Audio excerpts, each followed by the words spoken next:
నమస్తే, welcome to కిటీవీ media. Srikakulam జిల్లా ఎచ్చెర్లలోని doctor BR Ambedkar university అంటే బడుగు బలహీన పేద గిరిజన విద్యార్థులకు విద్యా వెలుగులను ప్రసరింపచేసే ఆలయం. అయితే ఇప్పుడు ఆ విశ్వవిద్యాలయం రాజకీయాల పంజాలో చిక్కుకుంది. పని పట్టుదలతో యూనివర్సిటీని గాడిలో పెట్టిన మహిళా వైస్ ఛాన్సలర్ మీద కొంతమంది రాజకీయ నాయకులు, అధికారులు కలిసి కక్ష సాధిస్తున్నారనే ఆరోపణలు వినిపిస్తున్నాయి. యూనివర్సిటీలో నూతనంగా నిర్మించిన పరిపాలనా భవనం ప్రారంభోత్సవం వేళ ఇవన్నీ బట్టబయలయ్యాయి. ఇది ఒక యూనివర్సిటీ పోరాటం కాదు, విద్యా వ్యవస్థ వర్సెస్ రాజకీయ వ్యవస్థ మధ్య జరుగుతున్న ఆధిపత్య పోరు. అంబేద్కర్ యూనివర్సిటీలో అసలు ఏం జరుగుతోంది?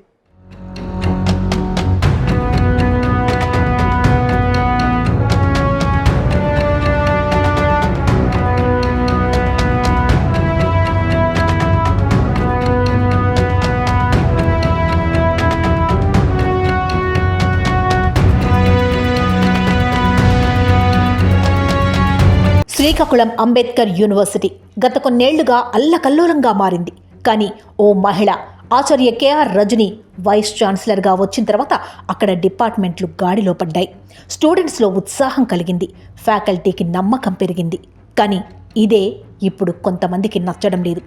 ఎందుకంటే పనిచేసేవాడిని రాజకీయాలు భయపెడతాయి, విద్యను, ఆ వ్యవస్థను సరిదిద్దేవాడిని ప్రోటోకాల్ పేరిట దెబ్బతీయాలనుకుంటాయి.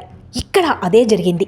రాజకీయ కబంధ హస్తాల నుంచి విశ్వవిద్యాలయానికి విముక్తి కల్పించి విద్యార్థుల భవితవ్యాన్ని కాపాడాలనుకున్న మహిళా వీసీపై ఒత్తిళ్లు పెరిగాయి. స్థానిక ఎమ్మెల్యే ఈశ్వర్రావు యూనివర్సిటీలో తన ప్రోటోకాల్కి గౌరవం ఇవ్వలేదని మంత్రుల దగ్గర కంప్లైంట్ పెట్టారట. ఇంతకీ దేనికి ప్రోటోకాల్, ఎందుకీ రగడా అంటే, ఇప్పటివరకు పురాతన భవనంలో కొనసాగుతున్న యూనివర్సిటీలో నూతన భవనాలను నిర్మించేందుకు గత కొద్ది సంవత్సరాలుగా పనులు జరుగుతున్నాయి. భవన నిర్మాణం పూర్తయినా గత వీసీ చర్యలు తీసుకోకపోవడం, రాజకీయ నాయకులు, అధికారులు సమయం కేటాయించకపోవడంతో ఇప్పుడు వీసీగా బాధ్యతలు చేపట్టిన రజని ఆ దిశగా చర్యలు చేపట్టారు. జిల్లాకు చెందిన మంత్రి అచ్చెన్నాయుడు దృష్టిలో పెట్టడం, ఆయన ఆ కార్యక్రమాన్ని మీరే జరుపుకోండి అని చెప్పడంతో రాజ్యాంగ దినోత్సవం సందర్భంగా భవన ప్రారంభోత్సవానికి ఏర్పాట్లు చేశారు. ఇందుకు తమకున్న కొద్ది సమయంలోనే ముఖ్యమంత్రి చంద్రబాబు, మంత్రి లోకేష్ సహా ప్రోటోకాల్ ప్రకారం అందరినీ ఆహ్వానించి కార్యక్రమాన్ని అంగరంగ వైభవంగా నిర్వహించేందుకు సిద్ధమయ్యారు. ఈ కార్యక్రమానికి సంబంధించి తనకు మాట మాత్రం చెప్పలేదంటూ ఎమ్మెల్యే ఈశ్వర్రావు ప్రోటోకాల్ ఫిర్యాదు చేశారు. అంటే యూనివర్సిటీ భవనం ప్రారంభోత్సవానికి కూడా ఇంటర్వ్యూలా పర్మిషన్ తీసుకోవాలా? బిల్డింగ్ని నవంబర్ 26వ తారీఖు 2025న చేసుకోవడానికి మాకు ఈ జిల్లా మినిస్టర్ గారు అచ్చెన్నాయుడు గారు మీరు చేసేసుకోండమ్మా అని చెప్పి అన్నారు.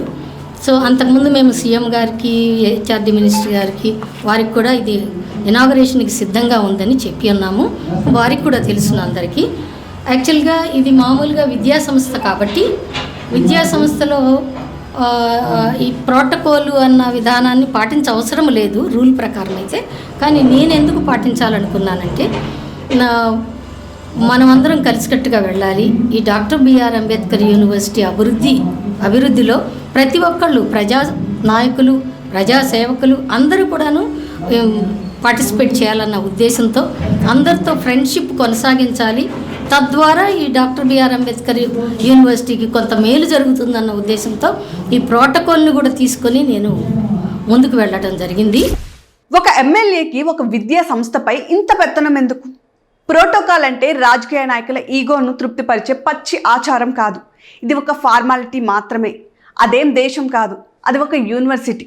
విద్యార్థుల భవిష్యత్తు ఉంటుంది అక్కడ. కానీ ఎచ్చెర్లలో ఏ కార్యక్రమం చేయాలన్నా ఎమ్మెల్యే అనుమతి కావాలి అని అక్కడ పనిచేస్తున్నటువంటి ఫ్యాకల్టీ, పార్టీకి సంబంధించిన కార్యకర్తలే బయటపెట్టే పరిస్థితి వస్తే ఇది ప్రజాస్వామ్యమా లేక వ్యక్తిగత రాజ్యమా?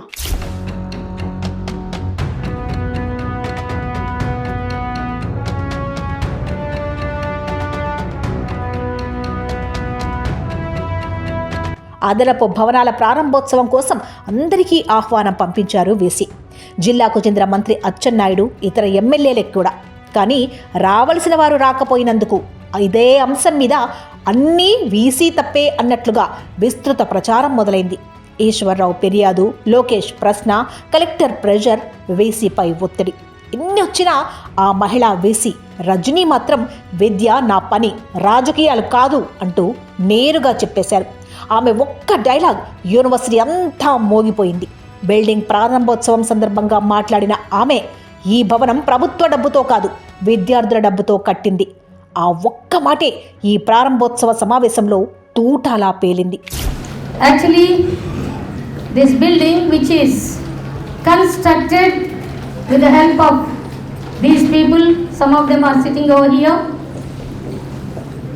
with 38 crores of rupees. And this 38 crores of rupees, each naya paisa from Dr. B.R. Ambedkar University. అది మీ అందరిది, అందులో నాకు పాట లేదు. మీ అందరిది.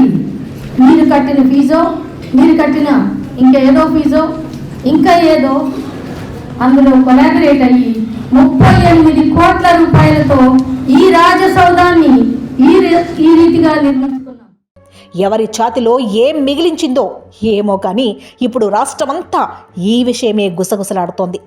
ఒక మహిళా వీసీ అత్యంత ధైర్యంగా నిలబడి అధికార రాజకీయాలకు ఒక్క చెంపపెట్టుతో విద్యా వ్యవస్థ గౌరవాన్ని కాపాడుతోంది.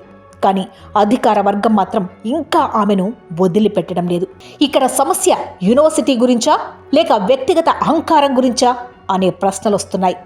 ఎందుకు అంటే ఎమ్మెల్యే ఈశ్వర్రావుపై స్థానికుల్లో వినిపిస్తున్న మాటలు దీనికి బలాన్ని చేకూరుస్తున్నాయి గనుకనే. యూనివర్సిటీ మీద పెత్తనం ఎందుకు? ఇండస్ట్రీల నుంచి వసూళ్లు చేస్తున్నాడని వినికిడి. పార్టీ వర్కర్స్ను అణచివేస్తున్నాడంట. ఇవన్నీ నిజమైతే ప్రోటోకాల్ రగడ ప్రజలను మోసం చేసినట్లు కాదా? విద్యార్థుల భవిష్యత్తుపై దెబ్బ కాదా? అంబేద్కర్ యూనివర్సిటీ అందరి విద్యార్థుల ఆలయం. ఇక్కడ నుండి లీడర్లు, సైంటిస్టులు, టీచర్లు, అరుదైన ప్రతిభలు బయటకు రావాలి. కానీ ఇక్కడ నాయకులు మాత్రమే తమ ఛాతి చూపిస్తే అది యూనివర్సిటీ కాదు, రాజకీయ రంగస్థలమైపోతుంది. కానీ ఈ మహిళా వైస్ ఛాన్సలర్ రజని మాత్రం ఒత్తిళ్లను లెక్క చేయడం లేదు, కక్షలను పట్టించుకోవడం లేదు. స్టూడెంట్స్ కోసం, ఎడ్యుకేషన్ కోసం, అంబేద్కర్ పేరు కోసం ప్రాణం పెట్టి పోరాడుతోంది. చూసారుగా, ఇది కేవలం ఒక వీసీ కథ కాదు. ఇది ఒక మహిళ పట్టుదల, విద్యా సంస్థ గౌరవం, రాజకీయ పెత్తనంపై తిరుగుబాటు. ఇది రానున్న రోజుల్లో అంబేద్కర్ యూనివర్సిటీ భవిష్యత్తుపై ఎటువంటి ప్రభావం చూపిస్తుందో, ఎటు దారితీస్తుందో తెలియదు. కానీ గంజాయి వనంలో తులసి మొక్కల విశ్వవిద్యాలయంపై రాజకీయ క్రీనీడలు విద్యార్థుల భవిష్యత్తులకు కారణం కాకూడదు.